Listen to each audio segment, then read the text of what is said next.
Welcome back to another episode of the Bulldog Bar. We're here to talk about March Madness. It has been madness. It has. Safe to say itself. I mean, not a lot of upsets is normal, you know. Actually, it's the second time in history that all four number one seeds have made it to the Final Four. Last time was in 2008. Actually, in San Antonio, where it's going to be held this year. Crazy, ironic thing to happen. Now, I would just like to give a quick summary of some major upsets that's happened. I mean, not a lot. I mean, a big one was New Mexico. They beat Marquette. Marquette was looking good this year. Yep. Good team that they beat in the first round. And then we got Drake beating Missouri. No one, I didn't see that coming. I shouldn't say no one, but I definitely didn't. I didn't see that coming. And the biggest one I think I've seen this year is Arkansas going as deep as they did. They went to the Sweet 16, knocking out number 2 ranked St. John's.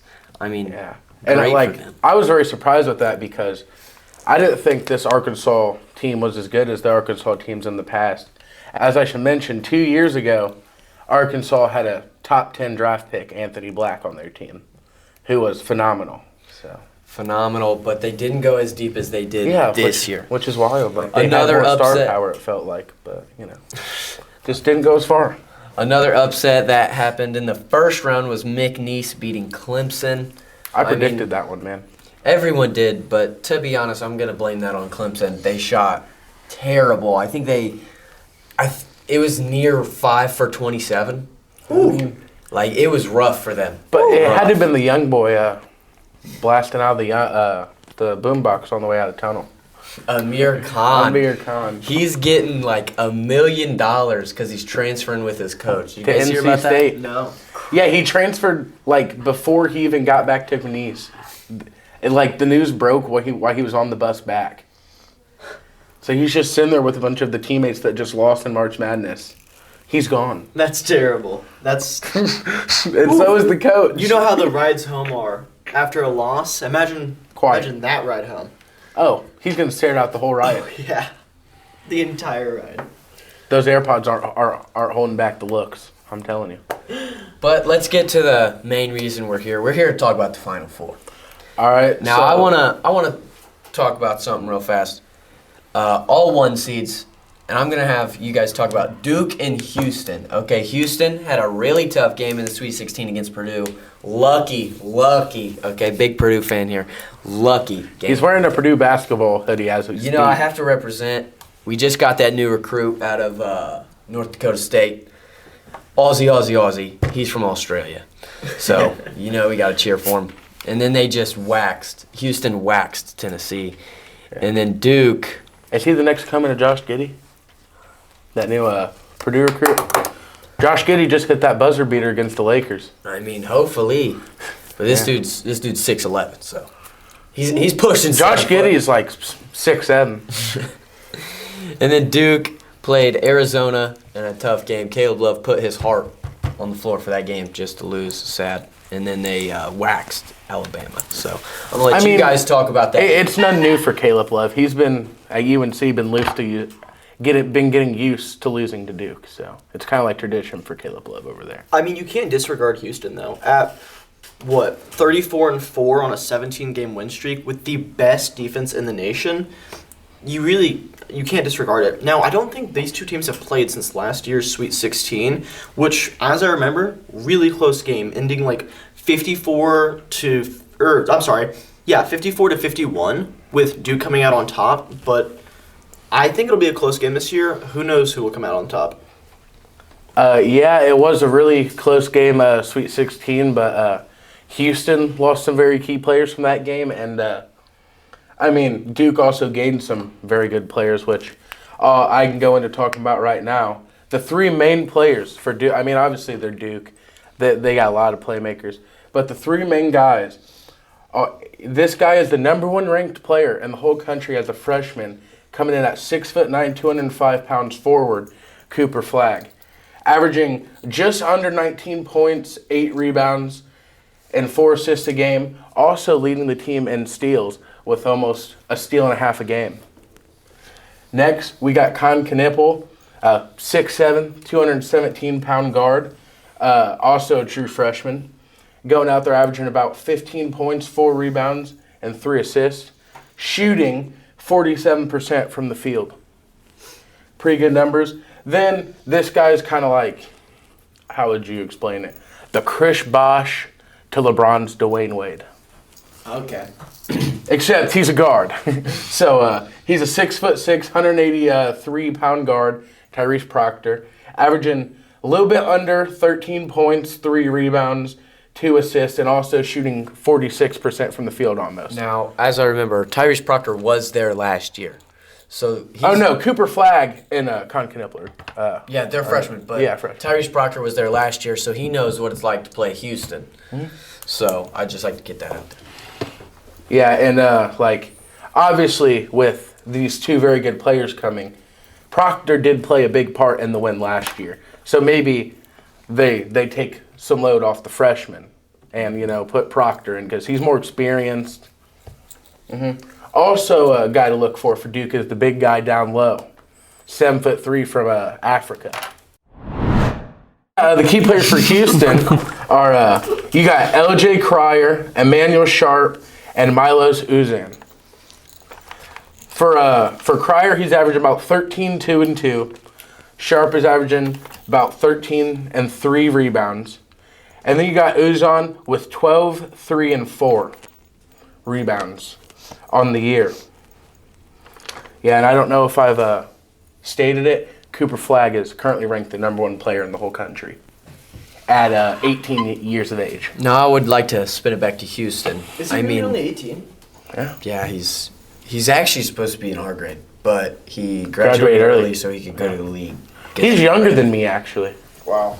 Now, L.J. Cryer is Houston's leading scorer, but I would like to say recently Uzan was scoring more than him lately, as of late.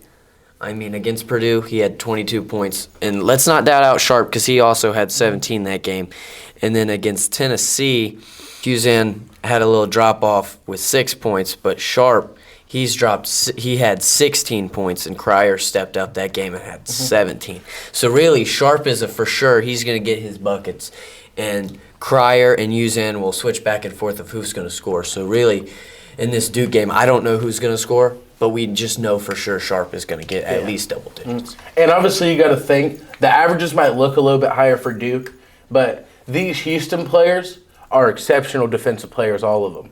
That's to me what makes Houston's roster is everybody on their team is a statistical good defender, sound defender. Yeah, they have great defense. It's hard to keep up with them, especially with their defense. I mean, they have low-scoring games, and really, they just stop the other opponent no matter who they're playing, slow them down in some way. Yeah, for instance, we were talking about the Sweet 16 matchup between them last year. 54-51 was the score. I believe Duke just scored 100 points against Arizona last game. Yeah, they did. So to hold Duke to only 54 points, no matter what Duke team it is, you could pull the Duke team with Jahlil Okafor or pull any Duke team. You could pull the Duke team. I don't know if I mentioned it. The coach for Duke was a Blue Devil when he played before he went to the NBA and unfortunately had a career-ending eye injury. It's tough to go through those injuries. Now, I would like to know, what are your guys' thoughts on this game? Who do you think is going to win, and who do you think is going to stand out against everyone? So I can start first. I think Duke will win, but I think it will be a low-scoring game. I think it will be 61-57 Duke. Okay. And then some players for Duke that I think will really, I look for Tyrese Proctor to have a really big game because, the experience against this team and, just really, Cooper Flagg, I think, he's showed he's got more comfortable as the year went on in these big situations. And for how young of a player he is, he really is, put together, under pressure, which amazes me. And in that Arizona game, I know he had 30 points. And really, I'm a big hater on Cooper Flagg because of just all the hype that he's had his whole life. I mean, they just thought he's been the best no matter what. When he was 13, he was facing UMaine kids and beating them. Yeah. So I'm Brian Scalabrine told that story. I'm just being tough on the kid, because I don't think he's the biggest prospect since LeBron. I wouldn't go that far. Zion was up there. Zion. Well, They let's not thought act Zion was the next LeBron. Ironically, he did go to Duke, but I was doubting him. But then I watched that Arizona game, and it changed my whole perspective on Cooper Flag. He's gonna get his no matter what. Yeah. So now He plays like he's a fifth-year senior almost. Yeah. He plays like he's old. But and I just love how they have experience around them because they got some kids from the portal that are more experienced and can help the young guys out a little more. Now I'd like to slide over to Houston. What are your thoughts on that? I'm going to keep it short and sweet, honestly. I think Houston's going to come out on top with a 57-55, just holding Duke with their defense. It's going to be short and simple. yeah. Now, what player on their team do you think is going to guard Cooper Flag? All of them. You made the point yourself. Every single player on that team can play defense. So when you have your entire court being able to lock up one person, when you only have one key star player like that, it really shouldn't be hard. Yeah, but I look for a big game changer on Houston to be forward Joseph Tugler, averaging almost 2 steals a game and a block a game. Really, like, he's averaging 5 points and 5 rebounds. Doesn't light the stat sheet up, but he does what he needs to do. He's a sophomore, older player, remembers losing to Duke last year. And he's a great defensive player, like I said, averaging those great defensive numbers. Talking about losing to Duke as well, Houston never has had a national championship in their life, so they are hungry for it, and that's got to be something in the back of people's mind. No, I'd like to butt in here. Jawan Roberts, I think they're going to start that matchup with Cooper Flag because tough defender. He's not going to light up the stat sheets. He's going to get a couple buckets here and there, but I really like his length on Cooper Flag, and like we said earlier, all of them can play great defense. So, and you talk about Roberts. I really do like him too because as we were talking about Cooper Flag, playing like he has experience. This guy does have experience. He's a senior, been here 4 years. You said he has the length.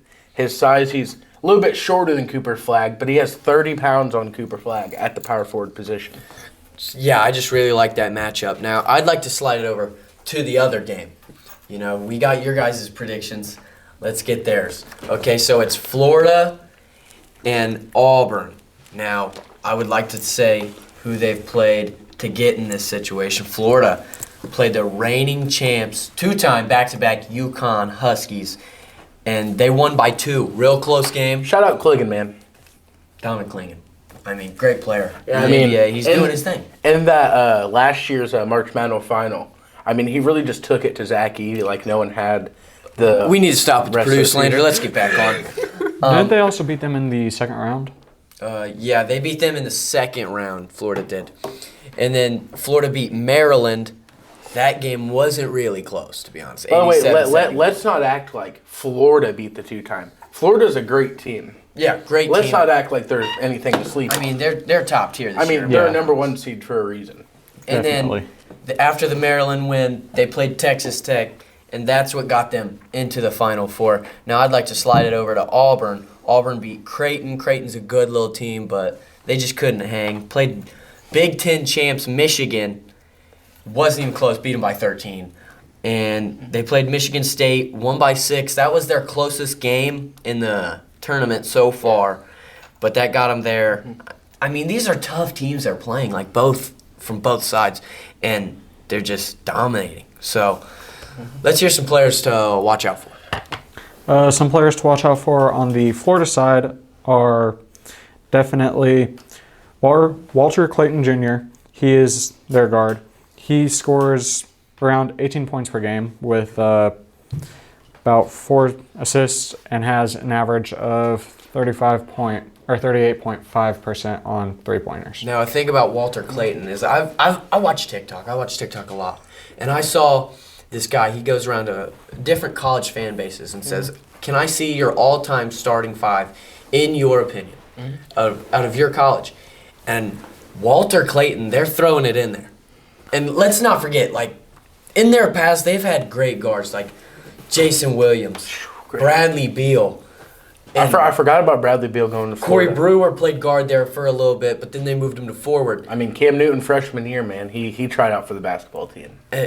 they got great guards that have went there, and they're putting him in there. That means he is a top player to watch out for because he's just that good. And, I mean, I watched the previous game, and they were down. Florida was down, and Walter Clayton, it just felt like willed them back to the win. I mean, Oh, yeah. They were down, like and then he was hitting fadeaways off 1 foot. It was once crazy. it reached 4 minutes left in that game, he turned it on. Yeah. Looking at the stats, he seems like their star player. I mean, he is. Yeah. If they're putting him in their all-time starting he's got the five, experience. if you're going in the all-time starting five, I mean, you got to be something. That also Yeah. comes with it. He has 4 seasons of production. Like, it's kind of like, when you start as a freshman and stay till you're a senior, you're gonna have a lot of stats, a lot of points. You're gonna be really good. Especially, he was good as a freshman. So. Yeah. So you can proceed. Another person to watch out for is Elijah Martin. He also plays guard. He averages about 14.5 points per game. Has almost 5 rebounds per game, and averages 35% on 3-pointers. Will Richard, who averages out at 13.3 points per game, who is their third best player, but someone else you should definitely watch out for is Condon. I mean, Condon's great center. Great center. And honestly, it might be too late, but Alex Condon's the type of player. If Florida beats Auburn, which we'll talk about later, they might stick Condon on Cooper Flagg. He's that versatile. I mean, he's that versatile, and it's great.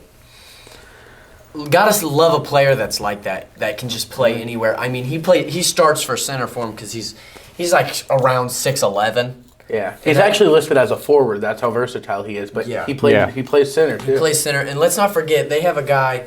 Florida has a guy on their bench, tallest college basketball player. He is 7'9". 7'9". That's his insane height. He went to IMG. Oh, he actually redshirted. Redshirt. Yeah, because get some muscle on. I mean, that's good for him. Sorry. Alex off topic. You can Condon go. has the most rebounds on the team. Doesn't have very many assists with only 2.3, and happens to have the most blocks with 1.4. His 3-point percentage is not that good, only sitting at 33.9%. Okay, yeah, 3-point percentage don't have to really worry about. Now, who their opponent is, Auburn. Auburn is playing great. They're playing great ball. I'm going to be honest, in my bracket, I had them losing a little early because I didn't think it was this possible to play this good for this long. Yeah. And I mean, I know he's one of the key players for the team, but I think we got to bring it up first and center when we talk about Auburn. Johnny Broome, the injury coming off the elbow injury, but came back and had a few more points, got a few more rebounds, played good defensively, but he was still, broadcast was saying he was favoring it. Mm-hmm. So, got to be something to watch for. Who are some guys we need to look out for? We have Tahad Pettiford. He is the best shooter in the team. He's the shifty point guard, and he's the clutch shooter. And in the clutch, I'm giving it to him or Johnny. I mean, there's just no doubt about it. To go with Pettiford being the best shooter on the team, he shoots, this isn't none to frown at, 37% from 3-point. I mean, that's not bad. Yeah, that's pretty good. There's shooters shooting worse. Second to only one on the team, Denver Jones, 41% for Denver. So look for him to be flame-throwing. all right, you may proceed. Sorry. we also have Chad Baker. He's the lockdown defender and can guard anywhere on the court and score if he needs to. And he's very tall.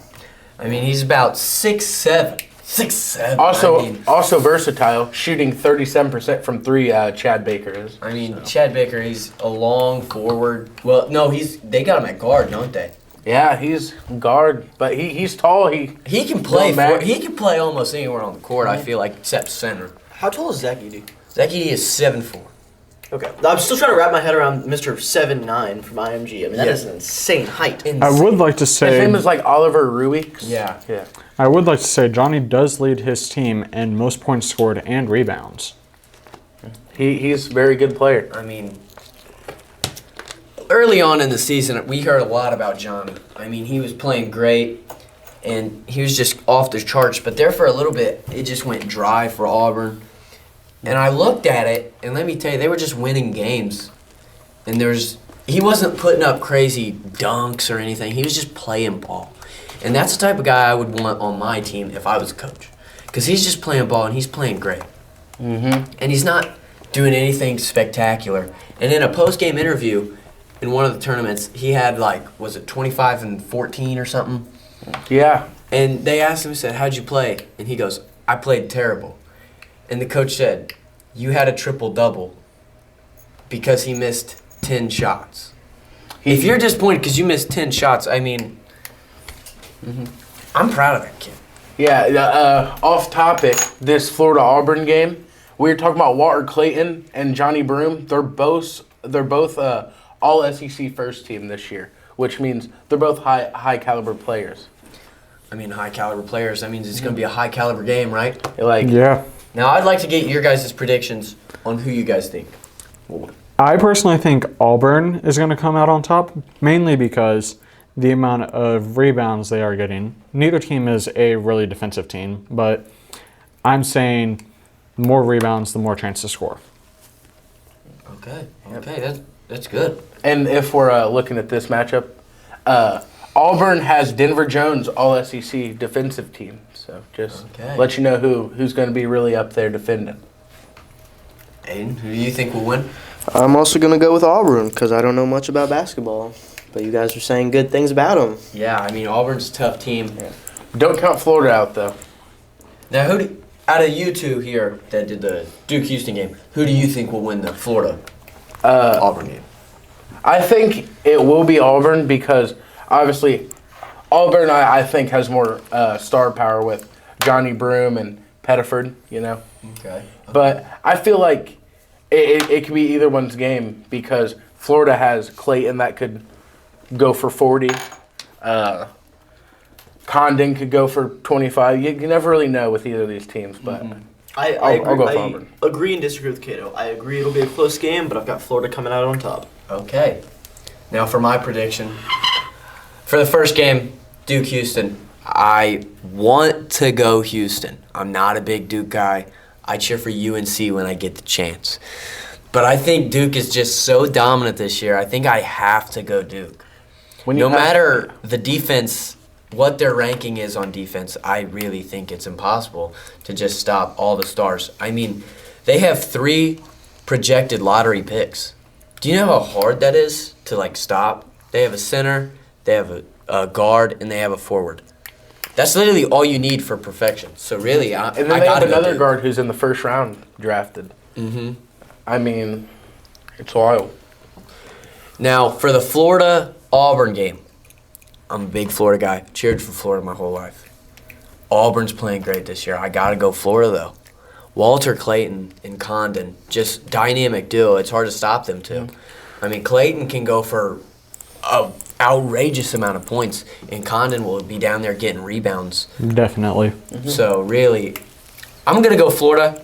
But I wouldn't be surprised if Auburn came out and won that game. That's how I am. A part of me wants Florida to even win, because I feel like that team has been through a lot. It's that Florida team's an older team. They've bonded together. A lot of people were there back when Keontae George was on that team. So a lot of old players. Yeah, experience, not old. I guess I should say. Yeah, just experienced players. I mean, that's about all we got for today, guys. I mean, just talking about these dominant teams.